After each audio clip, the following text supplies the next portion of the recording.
ሰላም እንዴት ናችሁ? ዛሬ ቀን 2 የማሽን ጥገና ከዜሮ የመጀመር ቻሌንጅ ደርሳችኋል ማለት ነው። ዛሬ የምናየው ተደጋጋሚ ችግር ማሽን ላይ የሚያጋጥመንን ነው የምናየው ማለት ነው። ይህንን ከጀርባ ያለውን ፈተን ነበር የቆምነው። ስለዚህ በዚህ መልኩ ከጀርባ ያለውን እግሩን በዚህ መልኩ ታስወግዱታላችሁ ማለት ነው።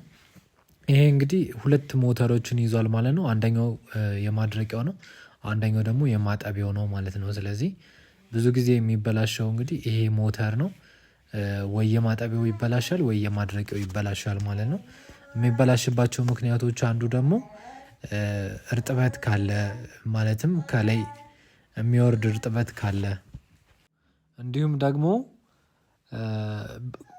ከባድ ልብሶችን ሎድ የሚያበዙበት ከሆነ ሞተር ሊቃጠል ይችላል ማለት ነው። ስለዚህ አቀማመጣቸው ይሄን ይመስላል።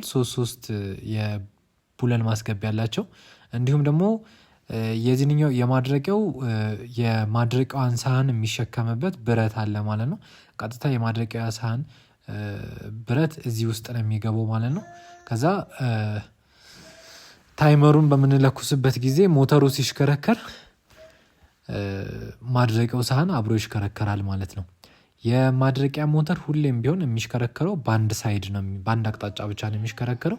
እንዲሁም ደግሞ የማጠቢያ ሞተር ደግሞ በሁለት አቅጣጫ ነው የሚሽከረከረው ማለት ነው።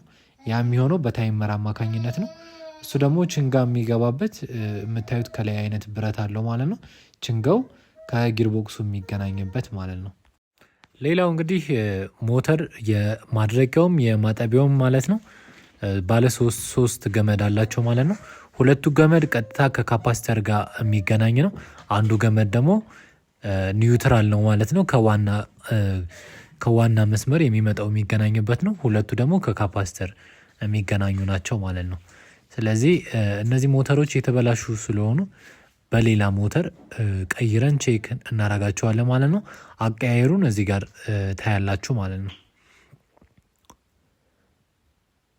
ስለዚህ ይህንን ሞተር በተመሳሳይ ዋት እቀይረዋለሁ ማለት ነው። ይቺ 12 ኪሎ ዋሽንግ ነች። ስለዚህ የምትጠቀመው ከ50 እስከ 60 ዋት ነው። ያንን በተመሳሳይ ይጠቀማለሁ ማለት ነው። ሞተሩ ዋቱ ከፍ ባለ ቁጥር ጉልበቱ እየጨመረ ይመጣል ማለት ነው። ስለዚህ ዋቱን ከፍ ስታደርጉት ጉልበቱ በጣም ከፍተኛ ይሆናል ማለት ነው። ይሄ የተጠቀምኩት ሞተር እንግዲህ የ16 ኬጂ ሞተር ነው። ነገር ግን ይገጥምልኛል፣ ጉልበቱም አሪፍ ይሆናል ማለት ነው። ስለዚህ ቀጥታ እንደዚህ ያስገባና በጀርባ በኩል አስረዋለሁ ማለት ነው። ታዲያ ይሄንን ሳስር የምጠቀመው ቅድም ጋር ማለትም ቀን 1 ላይ ያያችኋትን መፍቻ ገጣጥሜ ነው የምጠቀመው ማለት ነው። በዛች መፍቻ ብቻ ነው ይችን ማሽን ሙሉ ነገሯን የምገጣጥመው ማለት ነው። ስለዚህ እንደዚህ ካረጋችሁ በኋላ በጀርባ በኩል ቡለኑን በ8 ቁጥር አወጣና በ8 ቁጥር ገጥመዋለሁ ማለት ነው። አንዳንዴ ከ8 ቁጥር የሚበልጥበት ጊዜ 10 ቁጥር የሚሆንበት አጋጣሚ አለ። ስለዚህ 10 ቁጥር ካስፈለገ ደግሞ 10 ቁጥሩን ትጠቀማላችሁ። ምክንያቱም ሴቷ ጋር እስከ 6 እስከ 10 ስላካተተ ማለት ነው።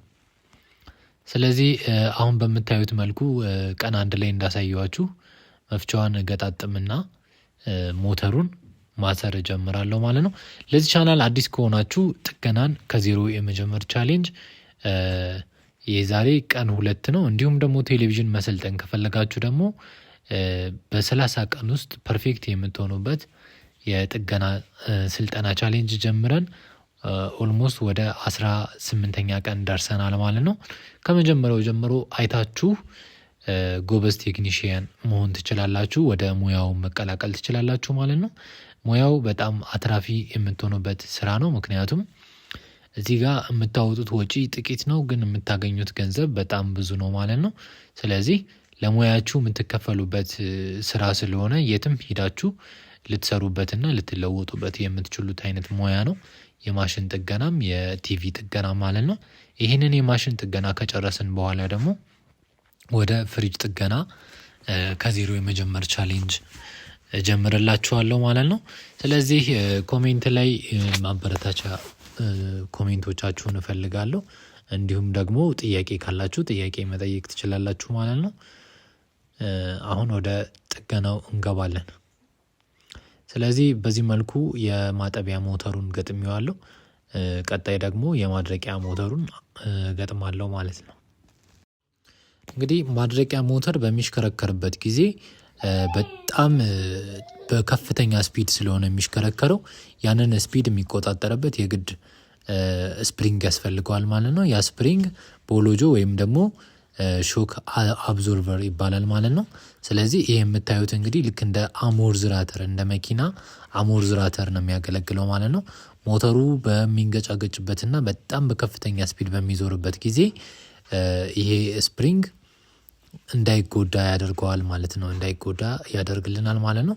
ስለዚህ እሱ በሚበላሽበት ጊዜ እንግዲህ ማድረቂያው ተንገጫገጨብኝ፣ ማድረቂያው የሚንሳጠጥ ድምጽ፣ ሲጢጥ የሚል ድምጽ አመጣብኝ አይነት ችግሮች የሚፈጠሩት በዚህ ምክንያት ነው ማለት ነው። ነገር ግን ማድረቂያው እዝ እያለ ወይም ደግሞ ምንም ሳይሽከረከር እዝ እያለ የሚቀር ከሆነ ይሄ የሞተር ችግር ነው።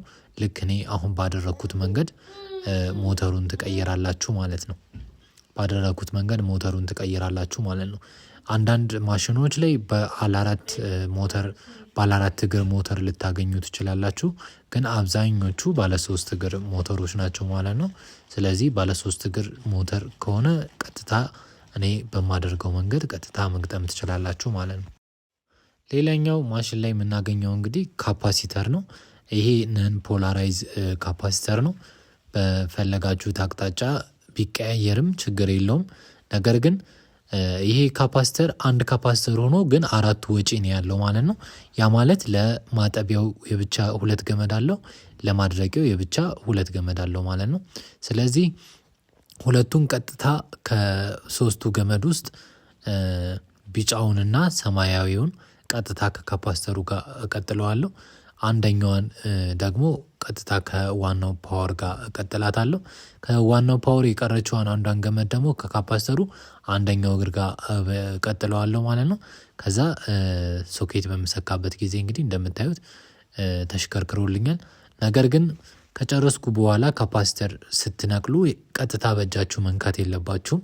ምክንያቱም የካፓሲተር አንዱ ጥቅም ማጠራቀም ስለሆነ፣ ቮልቴጅ ማጠራቀም ስለሆነ እጃችሁን የተወሰነ ሊይዛችሁ ይችላል ማለት ነው። ስለዚህ በመልቲሜትር ወይም ደግሞ በአምፖል እኔ ባደረግኩት መንገድ ዲስቻርጅ ማድረግ ይኖርባችኋል ማለት ነው።